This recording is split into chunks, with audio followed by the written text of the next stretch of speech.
Okay, let's dive right into this explainer and unpack the massive 2026 declassification of UFO files. We're going to uncover the true geopolitical pattern hidden beneath decades of glowing orbs and, well, seemingly impossible physics. For the longest time, the whole UFO topic has been totally dominated by sci-fi and wild conspiracy theories. But these recent government disclosures, they're forcing us to look at this phenomenon through a much more grounded and, honestly, maybe a much more startling lens. We're actually starting our investigation with a mystery that stretches all the way from the American deserts right up into orbit. And it begins with these highly unusual words spoken by an astronaut in space. Back in 1965, just hours after the Gemini 7 launch, astronaut Frank Borman radioed Houston with this exact phrase. Now, in military terms, a bogey means an unidentified aircraft or missile, right? It's a word you use during a war on Earth. It makes absolutely no sense in the literal vacuum of space.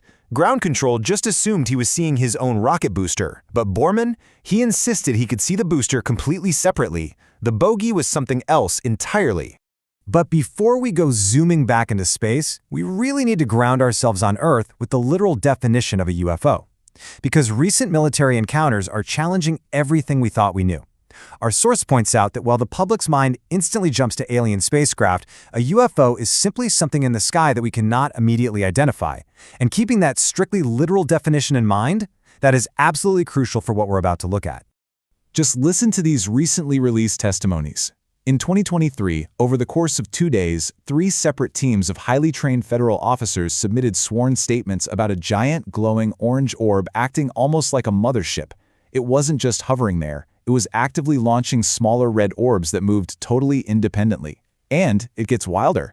In 2025, a senior intelligence team flew to that exact same location in a helicopter. They actually spotted an orb hovering near the ground. But the second they approached it, it instantly vanished and reappeared 20 miles away. It moved so unbelievably fast, the military helicopter couldn't even attempt to track it. These staggering accounts are part of a massive information drop. The number 162 actually represents a total watershed moment. On May 8, 2026, the U.S. Department of War declassified 162 files, including 28 never-before-seen videos and 14 images. These formerly top-secret documents, which include Pentagon reports, FBI files, and NASA transcripts, contain cases the U.S. government flat-out admits it just cannot explain. This really illustrates the sheer scale of the mystery. We're looking at a rapid succession of highly credible, recent military sightings all around the globe that seem to just casually defy the basic laws of physics. In 2023, an infrared sensor caught an object off the coast of Greece taking 90-degree turns at 80 miles per hour. Inertia says that should be absolutely impossible. Then in 2024, an object in Iraq zipped past advanced surveillance at incomprehensible speeds. In Syria, these weird semi-transparent orange areas just flashed in the sky. In Japan, a football-shaped object with strange projections was spotted. The pattern is exactly the same every single time. An object appears, performs an impossible maneuver, and just vanishes. Section 2. Encounters Beyond Earth and How the Mystery Extends to Space.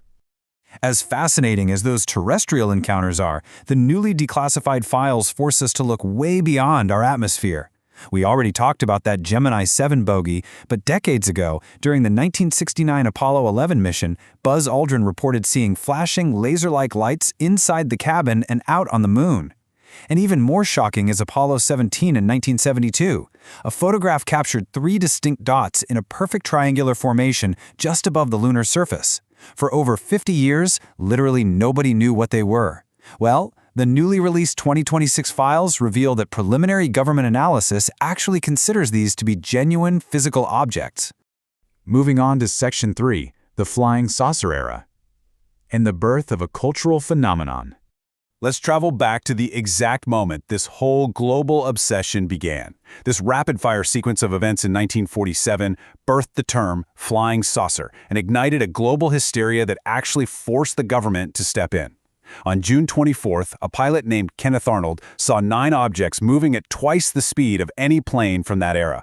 He told reporters the objects moved like a saucer, skipping across water, and the newspapers mistakenly reported the objects were shaped like flying saucers. Bam! The term is born.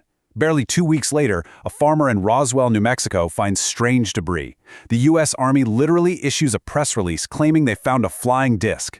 Then the very next day, they do a massive U-turn, claiming it was just a weather balloon.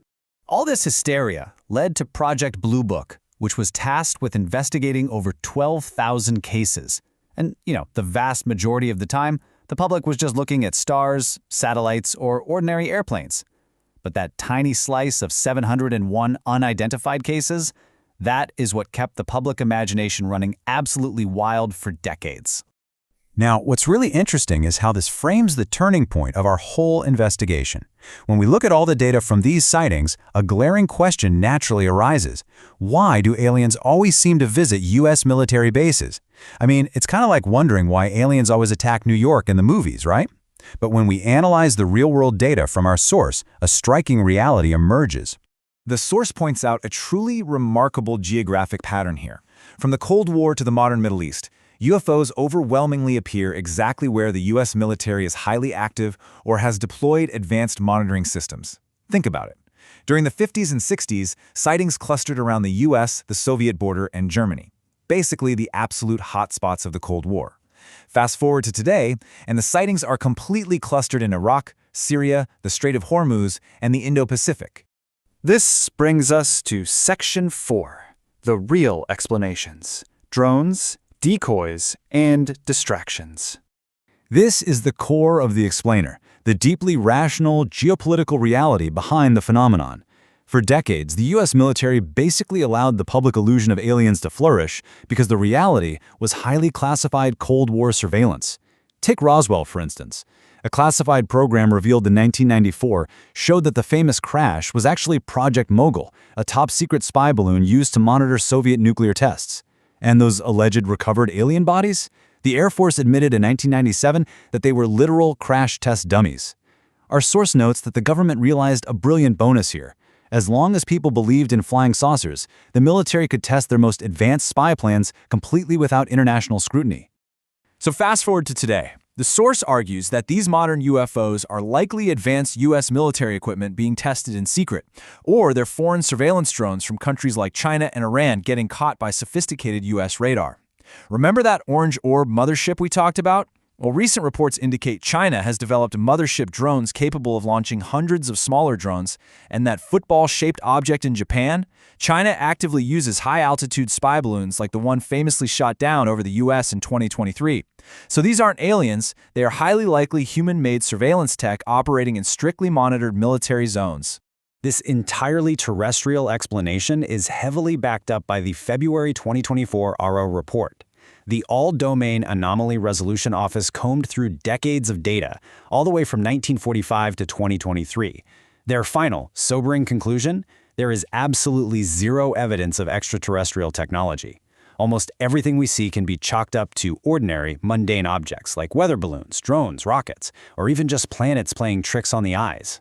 And finally, Section 5, the political distraction theory, weaponizing the unknown. Now, the source's analysis presents a highly political theory regarding the timing of the government's recent uncontextualized release of these files. The argument presented by the source, and to be strictly clear, we are just exploring the source text here, not endorsing the theory, is that the Trump administration released these files specifically as a deliberate distraction. The source claims it's a tactic to hide administrative failures and divert public attention away from the Epstein files. Releasing hundreds of files with no official context definitely fuels conspiracies, right? The argument is that this isn't about transparency at all. It's a deliberate maneuver to flood the news cycle with alien speculation, keeping everyone distracted from other serious geopolitical and domestic issues. So, the absolute crucial point to take away from this explainer is this.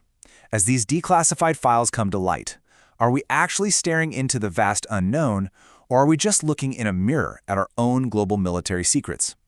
We started out looking at impossible physics and deep space mysteries, but the pattern always seems to lead us right back to human engineering and Cold War tactics. So the next time you're looking up at the night sky, just remember, the true mystery might not be what's out there in the stars, but what our own governments are hiding right here on Earth. Thanks so much for joining me on this explainer. Keep asking those big questions, and I'll catch you next time.